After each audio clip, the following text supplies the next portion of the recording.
right, so we're going to go ahead and we're going to move on to Christy. And Christy, I saw you talk at the Advocates for Senior Issues meeting, and I was just so impressed with everything that she had shared. And so if you can begin by telling us the history of the Be Nice program that you started and what that acronym stands for. Sure. So again, I've been in the field for 36 years. In 2005, I actually created a program that was developed to go into high school and middle schools to begin conversations surrounding mental health, mental illness, suicide prevention. So that program is still in existence.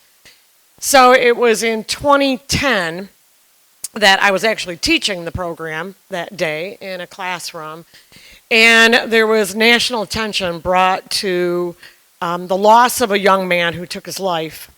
And one of the risk factors that this young man was experiencing brought him to take his life ultimately. And there were 3 risk factors. So one risk factor was that he was gay. Another risk factor was that he was being harassed and bullied. This happened at Rutgers University. And third risk factor for suicide was the fact that he had a mental illness, meaning he already had struggled with depression and anxiety when in his younger years. So with the national attention that was brought to this, a lot of conversations were happening, and those were a lot on the talk shows. And they were really focusing on one of the risk factors, which was bullying. And then the second was the fact that he was gay. So it was bothering me that really we weren't talking about what ultimately needed to be talked about, and that was the biggest risk factor. It is, and that was the fact that he struggled with depression. And that ultimately maybe there were signs and symptoms that were missed that were brought about by these incidents, that we weren't talking about what was he exhibiting, what were the things that somebody could have noticed. So the quick answer was the development of these t-shirts. And so I said, hey, to my assistant back at work, back at the ranch. I called her and I said, when I'm coming to the office right now. We've got to do something with this conversation. And so the answer was, let's put Be Nice on t-shirts. And with that, the conversation will be how we treat an individual has an effect on how they think, how they act, and how they feel. That's their mental health. So that was the concept. So I just found the newspaper article where we were featured. It was comical because I'm getting an award in a couple months, and they needed a bunch of pictures of me from years ago. And I'm like, oh, brother. And I came across the article. So February 27th in 2011, we sold 900 shirts. And we were in elementary school launching this concept of Be Nice. Not talking about don't bully. We're talking about go out and be nice. Go do this. Hold your friends accountable to be nice. Why? Because you have an effect if somebody wants to be at your school. And in the older classes, you're talking, you have an effect on a person if they want to be here. If they want to live. Those are big things in high school. So that was what was behind it. 9 months later, we were doing another assembly, and with that assembly, it was like, it's great, seeing the t-shirt, be nice. But we created an acronym, and that's what the meat and the potatoes of Be Nice is it is the 4-step action plan. Notice, invite, challenge, empower. Notice, invite, challenge, empower. If I follow the 4 steps, I can change, improve, and save lives. Which is amazing because once again, whether we're talking about a high school or middle school classroom or a room like this or a lunchroom at a senior community, it really is the same concept. And we all have those feelings whether we're, 15 or 50 or 80. Yep. So Now, you're so passionate about equipping people to communicate and address their mental health issues without feeling embarrassed. And you founded the Mental Health Foundation of West Michigan. And can you share a bit about your personal journey and how this became such an important topic for you? Sure. And it really probably has to do more with what we're talking about today, and that is singlehood. So when I was 12 years old, I lost my father to colon cancer. And so this was back in 1974. And even then, in this sweet little Greek household of dad who came over in 1950 from Greece, and then my mom being raised by immigrants from Greece, we didn't talk about anything bad that may be going on in our lives. So as a 12-year-old, the death of my dad, believe it or not, was unexpected because my mom wasn't preparing us for what really was going to happen. And obviously, back in the 70s, you get colon cancer and you better get your life together. You better get your afterlife. And so with that, because we didn't talk about it, we continue not really to talk about the impact that the death of my dad had on our family. And my mom, obviously, like many people who lose their spouses, lost the love of her life. She was left with the responsibility to raise 3 daughters. She was left with the responsibility of needing to go back now and take over the company that my dad was a partner in. So now she went back to work, no longer a stay-at-home mom.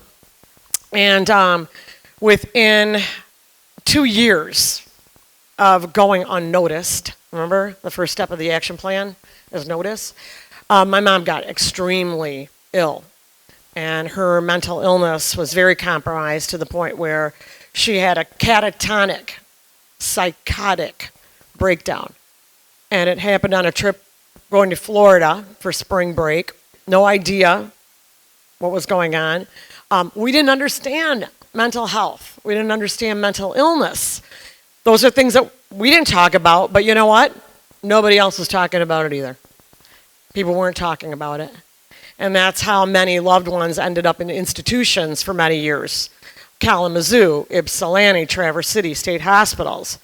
Well, here we are as a family facing this devastating illness affecting our mom. So she ended up in Forest View Hospital for weeks at a time.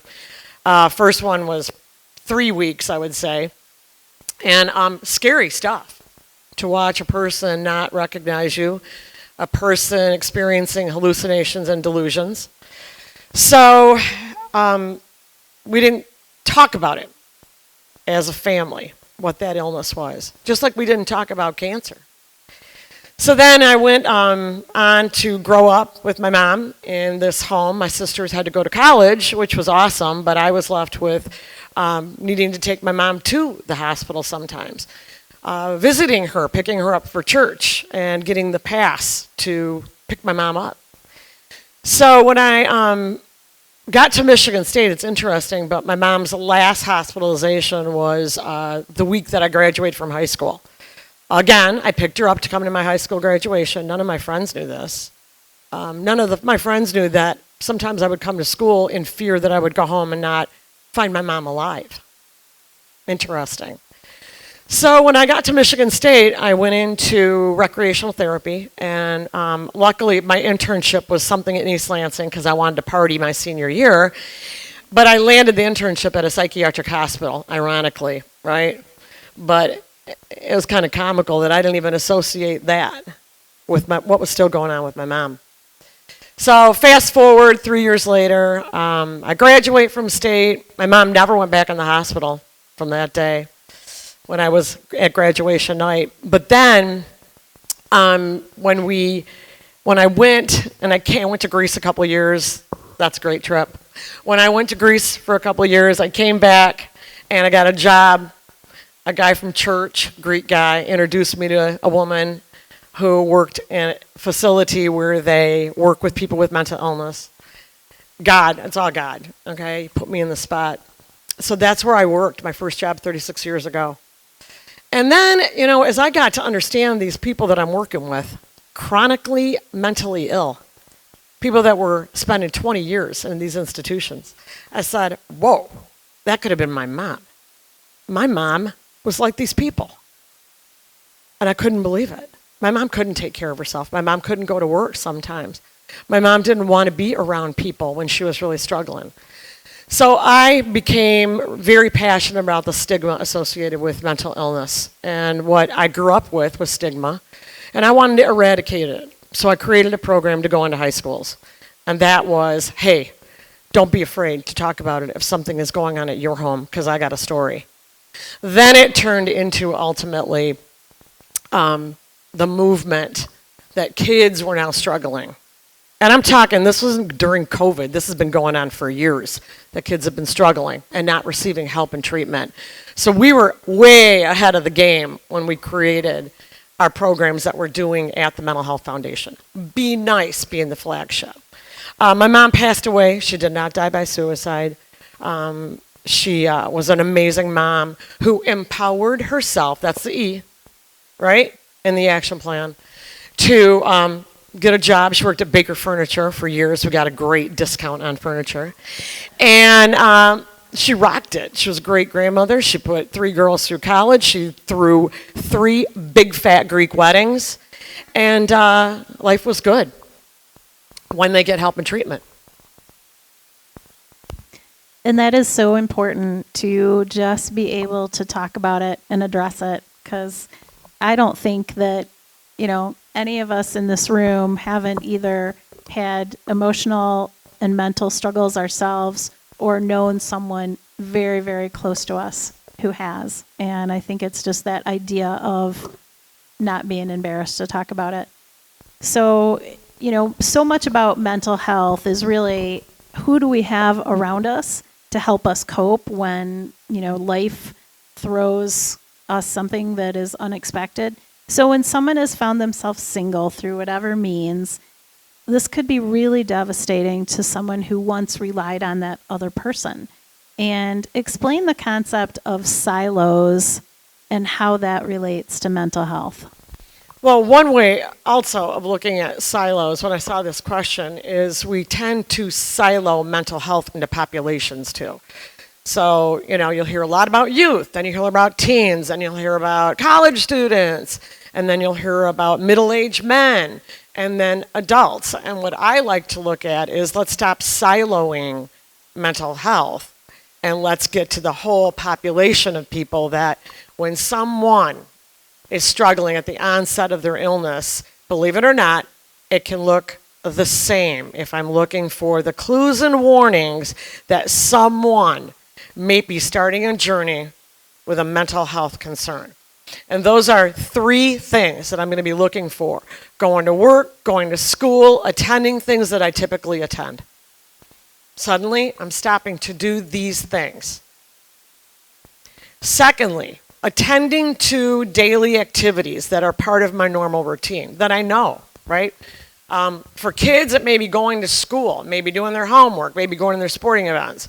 With middle-aged man, it may be going to work, getting my job done at work, concentrating on tasks, not causing safety hazards at work. For a mom, it may be getting up, that I'm a stay-at-home mom, going to drop my kids off, being on time to pick them up. All of a sudden, those things are disrupted. And thirdly, that I'm looking for is engaging and satisfying relationships. Suddenly, this person isn't responding to a text. They don't want to be around me. They don't want to come to a party. They don't want to go to a dance. They don't want to go to trivia. They don't want to go to their bowling that they usually go to. Or for elderly, older adults, suddenly they're not responding. They're not calling people back. They want to be alone. They're isolating themselves. So those 3 things I'm very passionate about, not looking at who this person is, but looking at, I am noticing that they're really different from their typical self. And unfortunately, with older adults, oftentimes, depression, anxiety are dismissed, especially depression. You're slowing down. You know you're getting older. Older adults are going to tend to slow down. Well, maybe it's not slowing down. Maybe it actually is something that's going on with my mental health. Maybe I'm experiencing depression. One very disturbing stat when it comes to suicides, 20% of people that die by suicide, 20%, 1 in 5, are 65 years and older. So maybe it's not slowing down. Maybe it's now you're retired and you can take a break. This is where we got to move in and we got to do the action plan. Yeah, exactly. So one of the things that I found really fascinating in some of the material that Christy had sent was about the changes in the brain activity of a depressed person and how it can actually be completely measured in a scan. So tell us more about what that looks like.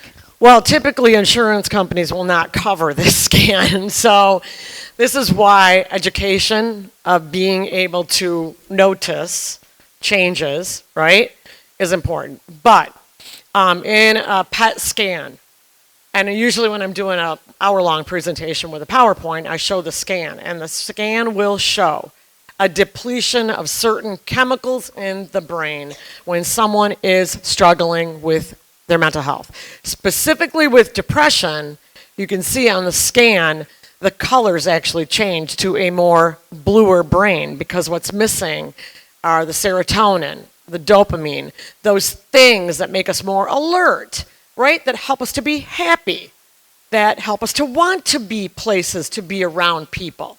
And so when, like my mom's brain was very blue for 2 years. And then unfortunately, she got sick that now there was a spattering of other images. She did not have the test. I just know this because I know mental health. But her chemistry, her brain chemistry had changed because now she was experiencing psychotic features. All right? So this morning I was watching the Today Show. I always watch it and get a lot of information on there, I'll tell you. Usually it's always good. I try to turn off about politics and stuff. But today Maria Shriver was on talking about, she's doing a lot of book writing and research regarding older adults. And today they talked about menopause. So this was for all the women. And it actually is. It is happening in your brain. So it's not your ovaries, it's not everything else, your female organs. It is brain. And it's how the chemicals are firing things off. And they said that even during menopause, sometimes your brain will go in the opposite direction, and all of a sudden you can become this empowering woman. I think that's what happened to me, because yes, I did go through menopause. But it was amazing to hear this, that all of a sudden you can, yes, your personality might change to become more bold, more empowering. So, good news. That is super interesting. So we're actually we're getting short on time. So I'm going to go right to the fact that I know that we are only scratching the surface of this, this whole subject, and it's such an important subject. But what are some of the very best things that we can do if we notice a friend or family member and we think that they're starting to struggle, we're not sure? How can we find out more about your program and just ways to gently step in and see if we can help this person? I love it. And this is how simple it is. So when you are noticing changes in those 3 things that I mentioned, this person isn't typically coming to the presentations that are happening once a month, put on, that we're all here today. This person isn't typically, they're not coming to church. Or when they come to church, they sit in a different spot and they're isolating themselves. They leave immediately. I am noticing difference in this person's behavior. I'm noticing things that have changed from what's typical. I'm going to invite myself into a conversation. And what you do is you make a call. You go over for coffee. You sit down with this person face to face. And you say to them, Sally, You typically come to church and you come right up and sit by me. I have noticed recently you're not sitting by me or you're not coming to church, and I'm really worried about you and I'm concerned. Is there anything going on right now that I can help you with? That's the start of the conversation. And it could be that Sally's going to say, nothing's wrong. I'm just, tired. I want to sit in the back. I understand, but will you sit with me next week? I miss you. I want you there. Whatever it is. Name 20 things. But the biggest step in this action plan is not stopping after you're noticing. Because what happened with my mom, everybody noticed. Everybody noticed changes in my mom's behavior. And what happened was she wasn't invited anymore. Well, your mom didn't want to come to things. Your mom would say no. And it makes me want to cry right now because I know how lonely she was. And a lot of her entire friend group were friends because it was a couple. It was my mom and my dad. And suddenly, she wasn't invited anymore because she had said no. And so when you know that somebody is struggling, and this is really important, it is important, keep it going. Don't give up on that person. Keep inviting yourself into that conversation. Challenge them. Come on with me. Challenge them to maybe get help and treatment. One more comment. I was in, my friend had an appendicitis attack. She was my coworker in Minnesota. So we're at the hospital. She had to share a room. And next door to her was an elderly woman who had been hospitalized because she was crossing the street and ended up walking in front of a car, was not injured, but they were concerned about her mental health. And I'm listening to the conversation going on next door about suicide. And this woman there was a social worker about to sign her out of the hospital. And she left and she goes, great, you're not thinking about suicide, that's good, we'll do another check. She left.